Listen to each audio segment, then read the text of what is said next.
Olá, internauta, mais um vídeo para o canal, hoje falando sobre os léxicos gregos do Novo Testamento e as suas histórias. Já há um bom tempo venho estudando sobre os léxicos e as suas histórias aí, e decidi criar esse canal para compartilhar com vocês algumas histórias, alguns léxicos que talvez alguns não conheçam devido a essa barreira linguística que a gente tem, mas vou estar compartilhando com vocês alguns muito conhecidos e outros não conhecidos, outros poucos conhecidos. Beleza, vamos lá. Hoje estaremos falando sobre um léxico que é febre, né, entre os estudantes do grego, principalmente na virada do século XIX, século XX, por ali assim. Você tem esse léxico aqui, é febre. É o léxico chamado léxico de Tale, ou popularmente em português chamam muito de Tyre, né?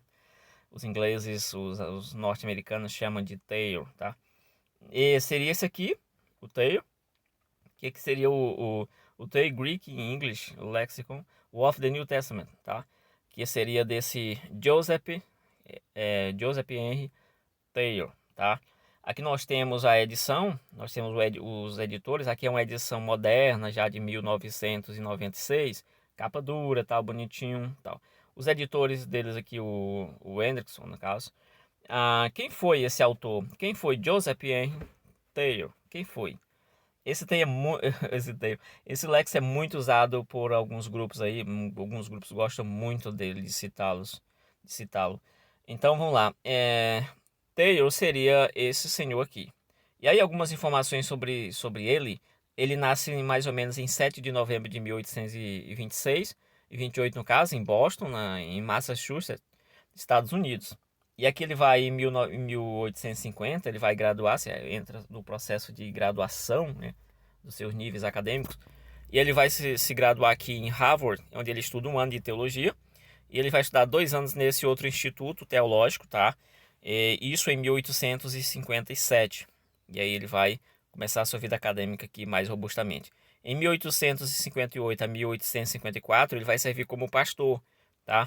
Mesmo servindo como pastor, em 1962 a 63, ele vai servir como capelão voluntário na guerra civil que estava ocorrendo ali, tá bom?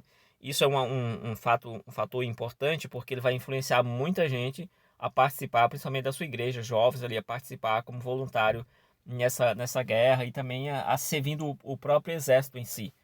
Muito desses jovens nem voltam mais para casa, mas ele influenciou muito, e a gente vai ver no final aqui, que ele influenciou em todas as áreas que ele realmente atuou. Nós temos 1854 a 1882, foi professor de literatura sagrada do Seminário Teológico de Endor. Acho que seja essa pronúncia, não sei. Que começa necessariamente a vida acadêmica dele, a vida literária mais propriamente. E aqui a gente começa a conectá-lo ao próprio Lexo em si. Em 1850 e 1884, ele substitui o professor Barnes sobre o ensino da crítica textual do Novo Testamento em Harvard. E aí nós temos o 1870, tá? O Taylor se torna membro do Comitê Americano de Revisão da Bíblia e também assume outros cargos de secretário lá na área de Novo Testamento. E isso também vai justificando por que ele está aqui com o nome nesse Lexo, né? Por que ele é o chamado Lexo de Tyre. Aqui nós temos que ele falece em 26 de novembro de 1901, antes da Guerra Mundial, né? Isso aí, obviamente, 1914. E aí, esse seria o senhor Joseph Henry Taylor, né? Como dizem os norte-americanos. Nós temos agora sobre esse Lexo. O que seria esse Lexo aqui? O que seria? Seria uma obra original? Não. É uma edição revisada e traduzida de um léxico em alemão, né? Do estudioso aí Greek Wick, né? O Ike, no caso, o Greek Wick, é um estudioso alemão. A gente vai ver que esse léxico ele vai ser publicado em alemão em 1841, um pouco depois do Taylor nascer. E vai ocorrer, por exemplo, vão ocorrer sucessivas revisões relacionadas a ele por esses autores, por esse autor.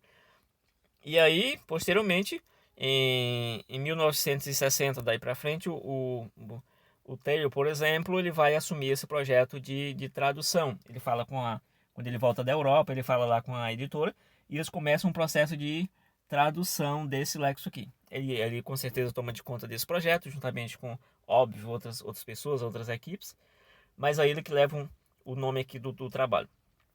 Ele está aí na edição, é um editor-chefe. ele vai ficar nesse cargo da edição aí, tá bom? Tradução, edição.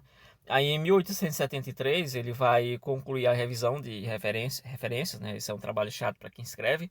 Ele vai concluir já nessa época aí. Aí em 1879 vai aparecer uma nova edição daquele léxico que ele está traduzindo lá, aquele do autor alemão. Então esse léxico aí, mas só que o Taylor vai ajudar já com 4.000 referências, né? Ajudando ali a montar, melhorar, atualizar aquele léxico lá que ele está passando para o inglês. Aí em 1885 aparece a primeira publicação do léxico inglês de Tyre. Então, quando foi que surgiu a primeira vez o léxico chamado léxico de Tyre? O léxico de Tyre, ele vai aparecer em 1885. Pronto. Aí vem as revisões, as atualizações. Essa nova atualização vai aparecer, ser publicada aí em 1889, que segundo o pessoal do Logos, o aplicativo Logos, é a versão que o Logos está usando até hoje. O Taylor, ele vai ser vigente até mais ou menos 1950, 57, que é onde muda totalmente a questão da análise aí dos léxicos, né? A lexicografia muda, né? A teoria da lexicografia muda. Então já vai ter problema concernente à filologia aqui. Vai ter problema aqui para o Taylor, beleza? Aqui nós temos uma argumentação do Taylor em termos de inerrância. Ele faz uma palestra em 1891, já depois da publicação do léxico, e ele vai discordar da questão da inerrância, como a igreja já vinha estabelecendo ali a inerrância. Ele vai citar vários grupos ali. Eu ia postar o outro texto que fala um pouquinho dessa história, mas eu postei isso aqui só para mostrar um pouquinho da pressão. Aqui ele faz a palestra e logo depois ele tem que fazer uma correção ou então se explicar, dizer o que realmente eu estou querendo dizer aqui com isso aqui, e isentar também o instituto que ele está dando na palestra, que aquela pressão não veio do instituto para ele fazer aquilo, para ele fazer essa correção, e que também o que ele estava falando era por ele, tá? E aqui ele vai fazer essa correção, e você pode parar o vídeo e ler aqui tranquilamente. Em relação ao livro, o léxico de Tyre em relação à academia hoje, ele está desatualizado, ele é um léxico aceito, como é que é? Nós temos Chamberlain que vai dizer assim, na língua inglesa, o Greek, o English, Lexicon of the New Testament de Tyre, há muito se tem por obra padrão, ou seja, ela é obra padrão já tem muitos anos, mas tem mais ou menos uns 50 anos que até a versão dele, a última atualização, ou seja, ele está desatualizado. Ele vai dizer, ele deve ser acompanhado, então suplementado pelo léxico tal e tal e tal e tal. Ele vai dizer todos eles. Então, para esse autor, desatualizado. O Wallace vai dizer também na página 25 da sua gramática, né? Ele vai dizer, olha, o léxico de Tyre, está na gramática dele, pelo menos, em português. O léxico de Tyre, publicado em 1886, ficou consequentemente antiquado logo depois de ser impresso. Ironicamente, ainda é tido como confiável por parte de muitos estudantes do Novo Testamento. Não fala eruditos, mas fala estudantes do Novo Testamento. Aí nós temos outro autor aqui, vai colocar alguma coisa, o Deck. Esse autor é um gramático também muito bom, de grego. Eu tenho essa gramática dele, uma gramática dele na verdade. E aqui um dos seus comentários pessoais, particulares, no site pessoal, ele vai comentar sobre o léxico de Tyre. Ele vai apontar pelo menos duas questões que você deve ficar esperto. A questão é que o Taylor lançou o seu léxico em 1890, 1889, quando foi 1895, 96 por aí, veio aquela enxurrada de descoberta de papiros e informações novas que não estava nesse léxico. Então aquilo ali já desenterrou, já enterrou com certeza. Aí depois vem outros trabalhos, né, que a gente vai ver aí, o Desmond, por exemplo, e aí que já foi um trabalho de 1920, 1930 por ali assim, já também que é nesse âmbito aqui.